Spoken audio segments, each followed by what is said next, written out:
Welcome back to another episode of Don't Waste the Chaos. I'm your host, Kerri Roberts, and today we're talking about something that I feel like is kicked around an awful lot, but a lot of companies aren't really doing anything about it, and that is on morale and burnout.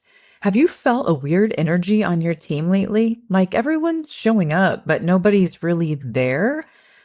Let me give you a glimpse into some of these statistics that I'm seeing. Global engagement is low.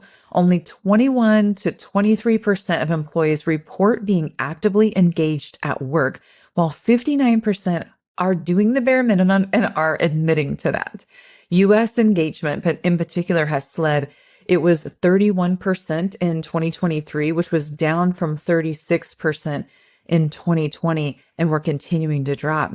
In Gallup-based data, only 32% of employees trust senior leaders and just 29% trust their direct managers. That highlights declining psychological safety at work. And you're living under a rock if you didn't see all of the Coldplay videos of the concert with the CEO. And my husband, after that, I was just like, oh my gosh, every HR person known to man is making comment on this. And he said, well, think about how many people already don't trust CEOs.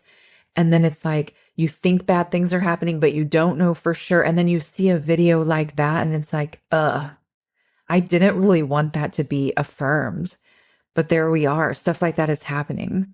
Let's talk about financial costs and business impact when it comes to disengagement, low morale, burnout. Disengaged employees cost the US economy, based on some results I found online, roughly $350 billion annually through reduced productivity and absenteeism. Globally, what I found was disengagement costs about 8.8 trillion, which is about 9% of the global GDP. Highly engaged companies outperform in key metrics. They're 23% more profitable. They're 18% more productive. They've got less than 59% turnover in higher turnover industries. So we're talking about something quietly killing culture, which is low morale. Here's the twist though. It's not just about money. When morale is low, productivity and loyalty follow. Fixing this doesn't start with perks. It starts with leadership presence. And I see a lot of organizations that try to put cool stuff out there. And literally, it's like putting lipstick on a pig. If we've got morale issues, we have to tackle them. So let's start out by talking about why morale may be dipping in your organization. The goal is we want to help people name what they're feeling in business and then validate it with empathy and clarity.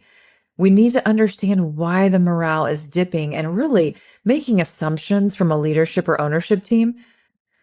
You're blind in so many ways. We actually need to ask the employees. And so many times we do surveys as an organization. Oh yeah, we've done an engagement survey. We've done an employee satisfaction survey. What have you done with the data? If you've collected that information and then never really did anything with the data, then your employees don't trust you. So the next time that you do one, they're going to be like, why did they collect this? They're not even going to do anything about it. Boom. Trust is low. Morale is low. Engagement is low. Productivity is low. You're in a bad spot if that's the case. So if I came to you and you were a client of mine and you were talking about your employee population, I would say, have we done an engagement or satisfaction survey? If you haven't done it in a year, I'm going to ask to do it. I'm going to write the communication for you, so that way we get this rolled out correctly. And then I'll want for you to make it clear that it's a third party doing this for you. And I would want you to make it clear that we are going to hold you accountable to doing something with the results. So what am I talking about when I say do something with the results of survey data like that? First of all, you have AI at your fingertips. So here's something that you could do. Even if you've got an old employment or engagement survey, satisfaction survey, let's say that's been sitting there for a couple of years, I want you to go get those results, open up whatever AI platform that you use right now, drop those results in and say, act as a strategic consultant focused on organizational behavior and organizational satisfaction and engagement, and tell me what insights and trends you're seeing, and then also make recommendations on what actions we should take place in our organization to positively impact these before our next evaluation. That's all you have to do. It's going to spit you out some data. Now, as your HR pro, I'm going to do that for you if you come to me, and then I'm going to help you put those plans in place in your day to day. So what AI can't actually do is go into your business, put the plans in place, hold you accountable, be there to remind you of why you're doing it, the why behind it, what the data said. And then I'm going to help you communicate it to your employee population in a way that doesn't necessarily point out all of the dissatisfiers, but does point out how invested you are in an environment where the culture is healthy. That's what I'm talking about when I say utilize the data. So let me talk about some burnout and disengagement trends that I'm seeing right now. 66% of workers report experiencing a job burnout in 2025 alone. This is a new all-time high, and return to office mandates may likely be causing the stress. This was in a Forbes article that I read. A separate study shows 82% of employees are at risk of burnout right now, a significant escalation from prior years. 73% of Gen Z and 70% of millennials are considering quitting their jobs primarily due to burnout, repetitive tasks, lack of recognition, and financial insecurity. That was in the New York Post. So let me just go through those reasons again. 73% of Gen Z and 70% of millennials are considering actively right now quitting their jobs. And here's the reasons why they cited burnout, repetitive tasks, lack of recognition, and financial insecurity. This is so interesting to me because when I read this data, I immediately start thinking about what are the things that impact those feelings, those behaviors in the workplace. What can I do right now? There's several different things going on right now that even though I just read an article the other day that we are not going through an economy crash anymore, there's some things that we're seeing. We've got inflation fatigue going on right now. We've just constantly inflated and inflated and inflated. And if your employer or if you as an employer are not giving at least a COLA increase, then your people are losing money. So from year to year, and I'm not like, I get it. Your business has to be profitable before you can start giving out revenue. But I believe this last year was 3.8% just to break even as an employee. And here's what I'm talking about. COLA, if you've never heard of it, stands for cost of living allowance or cost of living adjustment. And what happens is every year the US puts out an amount. So here's how much we've inflated this year or projecting to inflate. And so when you're looking at performance reviews, I usually tell people, well, first of all, I ask, where are we at on profitability? Where are we at on revenue? Top line, bottom line, both. And if there's money to spare, then what are your goals? Do you want to make people whole for this year? Because if you do, so I essentially take a spreadsheet and I say, here's what everyone's making. So if everyone got a 3.8% increase, assuming everyone's meeting expectations, so these aren't low performers, then this is what makes them whole. And here's your raise pool. And, I would just do some quick and simple math. So let's say everyone's making $60,000, and I'm just going to do the quick math for you. And you've got 20 people.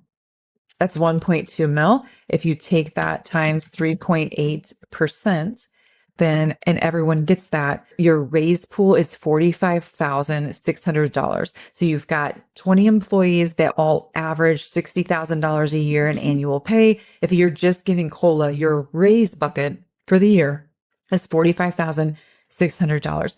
That's not giving anybody anything above and beyond. That's literally just the raise pool.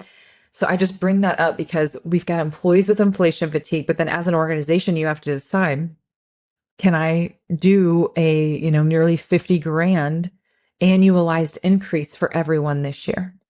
And that, my friends, is a lot of times the first time that a leader will then say, well, so-and-so is actually not performing. They don't deserve that or whatever that looks like. And now we're getting to the nitty-gritty of feedback and development. But organizations are strained by inflation. Employees have been strained by inflation. And a lot of that is adding to these burnout figures. And as an organization, what can you do about it? Like the world, it's inflating, right? So wherever you live, it might be worse or it might be better, but we're all seeing this. And so employees and employers are both struggling with this. It's just something for you to know. And you need to use facts and data and discuss it as an organization instead of just acting like it's not happening. We also have social disconnection, of course. This is something that we've talked about where people are making friends online, but not friends in a real community. We're not having the real community and the networks that we had before. And then we've also got global uncertainty going on. So you've got inflation fatigue and then the social disconnection and then global uncertainty. And this is wearing people down. So what happens is, or the way this can happen is that people just experience numbness at work. They're just like trying to survive. It's not anger. It's not rebellion. It's just detachment or apathy. So, maybe we've called this quiet quitting, or you could call it that. But what about if they're just quietly hurting? Morale isn't just about raises. It's about meaning, clarity, and connection. And people are tired of pretending everything's fine when it's clearly not. This is real life and it gets brought into your business. So as a leader, are you talking about this? And if you're not, you're sleeping. You have to be talking about this. This is impacting all of your employees. So what can you do as a small business owner or a leader today to build psychological safety in your organization? I want to offer you empowering insights so leaders can create cultures of safety and honesty, not of fear and silence. Let's talk about leadership and managerial influence. Manager engagement has dropped from 30% to 27%, with especially low levels, 10% in the UK. That was put out by Gallup. Companies with well-supported and trained managers see dramatically better team engagement levels, up to 70%. So this is really important, and leaders are huge indicators of this. I saw a report, WellHub put out their 2025 report that connects work stress to a $322 billion annual cost in turnover and lost productivity in the United States. Only 22% of workers globally would say that they're thriving based on data that I've seen by Business Insider. Stress and post-pandemic fatigue are dragging overall well-being down. GAO confirms that rigid 5 days a week in office mandates are proving to be counterproductive. Remote and hybrid options are improving retention and performance by 12% when managed well. I've seen this over and over again. Leaders make decisions, and then the way that they're leading impacts our teams. And then it's this forever cycle because then leaders are like, why is my team operating like this? Well, it's largely because of your leadership. What does psychological safety look like day to day in your organization? When's the last time that someone on your team gave tough feedback? And if it's been a while, there's a sign. That means that your team likely feels like it's not a psychologically safe place to be. So they're not offering feedback any longer. So what are some of the practical ideas that you can do in your workplace that are simple? We can start today. How about a weekly check-in when you just ask people, what's going on in your world this week? Not what projects are you working on, just what's going on in your world. Or normalize saying to people, I don't know, but I'm listening. Like, I don't know exactly what we're going to do about that, but I am listening to you right now. We want to eliminate the fear of retribution for honesty. We want people to feel like they can show up and be honest at work. And I'm not saying like someone who's being a total negative Nancy, that we're just going to let them rant and rave. I don't mean that, but really focusing on psychological safety. And if you've got engagement survey data or satisfaction survey data, or if you don't, then let's implement one of those surveys for your employee population, like ASAP. My firm can do that for you, or there's a million other firms that can do that for you, but let's get the data and then let's throw it into AI and do a trend research and analysis on it and say, it looks like, tell me what areas we might struggle with psychological safety in the workplace here based on the data that you're seeing, and then make recommendations to me on ways that we can positively impact that. And then let's sit down together and look at that data and say, how are we going to do this? How are we going to communicate about it? And what are the positive reasons why we would need to do it to motivate us, to propel us to do it? So I'm going to run through some more creative, low-cost ways that you can boost recognition and team connection, because I want to inspire actionable momentum with simple wins here. I don't want you to feel like, I went through all the data. It's heavy, right? But I want you to understand that you can impact this, whether it's an unexpected act of recognition or a time that we chose personalization over polish in the workplace so we can make connection on our team.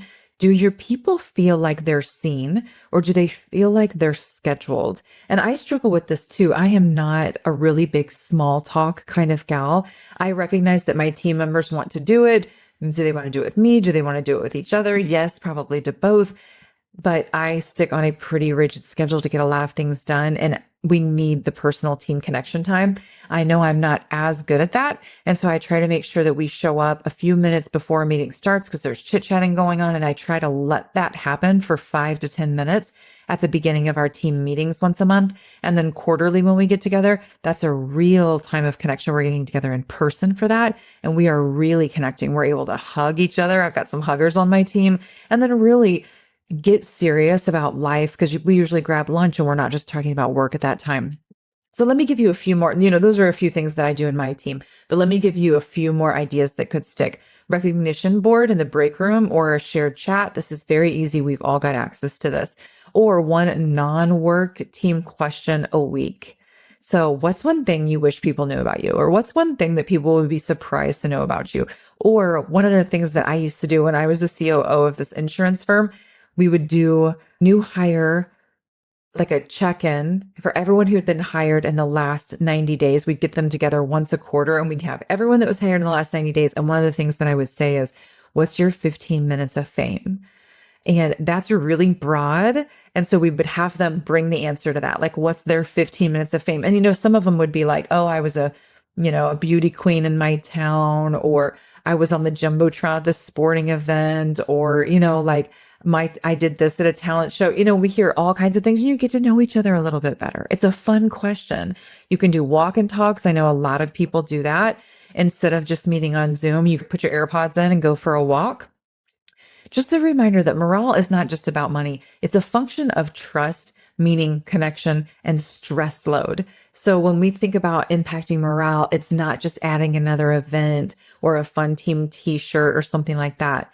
Trust, meaning, connection, stress load, all of those impact morale. Burnout is widespread. 66 to 82% means 2/3 to 4/5 of your audience, the people working with you, are feeling that. The people you're talking to on a day-to-day basis, for all of us, the people you're reaching on social media, the people you have an impact on at work, 66 to 82% is what the data I saw. 2/3 to 4/5 of who we're talking to from a day-to-day basis is experiencing burnout. Engagement levels are alarmingly low, meaning that we have a huge opportunity for you as small business owners or leaders to recalibrate and take a look at this and take this serious. Manager presence and training are not nice to have. They're mission critical. And so many times employees want to get out of the day-to-day people management. They want like HR to handle that. You can't pass off loving on your people. Sure, you can pass off policy and handbook questions. You can pass off benefits enrollment to one person, but as a manager or a leader or a business owner, you cannot pass off morale to one person. And flexible work and well-being investments are no longer perks. They're survival tactics for an organization. So I want to go back to what I said at the beginning. If morale feels off in your business, don't look at the org chart. Look in the mirror first. We're not trying to go pinpoint the problem. Leadership presence starts with you as the leader showing up. That's just point blank. You can't get away from that. You're the leader, you're the manager, you're the owner. It's about you. You cannot pass it off. You cannot outsource it. Other people can help you put structure in place. Other people can help you with accountability. But at the end of the day, this is on you. If you've got morale struggling, suffering in your organization, you as the leader are setting the pace for that. So what can you do today to be more intentional in this area? If this hit home, send this to another leader. Send it to another leader in your organization or a peer out there. And then you just take one step, just one, so you can see, hear, or recognize in your team today what it is that they need. So you can take the next step in your organization. Listen, I know that understanding morale and decoding people's feelings can feel like chaos, but this work is worth it. So don't waste the chaos. Embrace it. Till next time.